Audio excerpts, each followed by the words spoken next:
തെറ്റുതിരുത്തൽ അതര വ്യായാമം മാത്രമെന്ന് തളിപ്പറമ്പ് നിയുക്ത MLA TK Govindan master Kannur DCC ഓഫീസിൽ നിന്നു പ്രതികരിച്ചു. CPM തിരുത്താൻ തയ്യാറല്ല എന്നതാണ് എന്റെ അനുഭവമെന്നും ഇക്കാലം വരെ തെറ്റ് തിരുത്തിയിട്ടില്ലെന്നും തിരുത്തുമെന്ന് പറയുന്നത് വെറും പറച്ചിൽ മാത്രമാണെന്നും അദ്ദേഹം പറഞ്ഞു.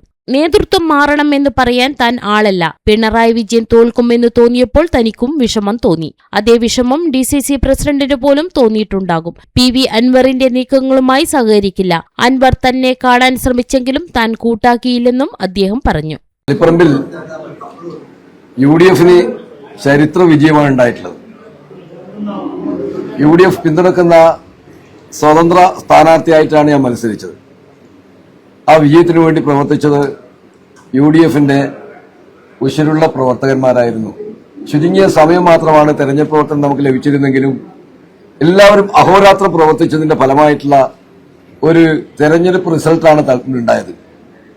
CPM-നകത്ത് നിലനിൽക്കുന്ന ജനാധിപത്യ വിരുദ്ധ നടപടിക്കെതിരെ, കുടുംബാധിപത്യത്തിനും അതുമൂലം ഉണ്ടാകുന്ന അഴിമതിക്കും എതിരെയിട്ടുള്ള ശക്തമായ പ്രതികരണമാണ് തളിപ്പറമ്പിലെ മണ്ഡലത്തിൽ ഉണ്ടായിട്ടുള്ളത്. ഇതിൽ നിന്ന് പാഠം പഠിക്കാൻ CPM തയ്യാറാകുമോ എന്നാണ് ജനങ്ങൾ ചോദിക്കുന്ന ചോദ്യം. ഇന്ന് കേരളത്തിലെ തെരഞ്ഞെടുപ്പ് ഫലം പരിശോധിച്ചാൽ കാണാൻ വേണ്ടി കഴിയും. 10 വർഷക്കാലം ഭരിച്ച ഇടത് ജനാധിപത്യ മുന്നണിക്ക് കനത്ത തിരിച്ചടിയാണ് ഉണ്ടായിട്ടുള്ളത്. CPM-ന്റെ പല ശക്തി കേന്ദ്രങ്ങളുമാണ് തകർന്നടിഞ്ഞത്.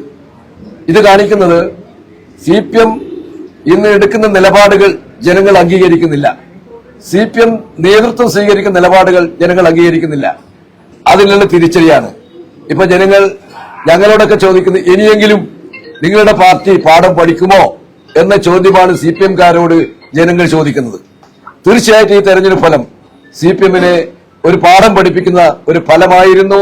അത് UDF-ന് ഏറ്റവും ആവേശകരമായ ഒരു വിജയമാണ് ഈ ജനങ്ങൾ, കേരളത്തിലെ ജനങ്ങൾ നൽകിയത്.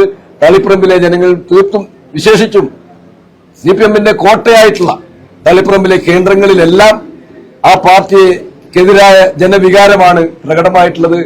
ആ ജനവികാരം തീർച്ചയായിട്ടും ഇവിടെ CPM-നെ തിരുത്തിക്കുന്നതിന് പ്രയോജനപ്പെടുമെങ്കിൽ ആ പാർട്ടിക്ക് രക്ഷയുണ്ടാവും. അല്ലെങ്കിൽ ആ പാർട്ടി ബംഗാളിന്റെ മാതൃകയിലേക്ക് ഇവിടുത്തെ കേരളത്തിലെ CPM-ഉം തകർന്നടിയും എന്ന കാര്യത്തിൽ ആരും സംശയമില്ല. തിരുത്താൻ തയ്യാറുണ്ടോ എന്ന ചോദ്യമാണ് ഈ കേരളത്തിലെ ജനങ്ങൾ CPM-നോട് ചോദിച്ചിട്ടുള്ളത്.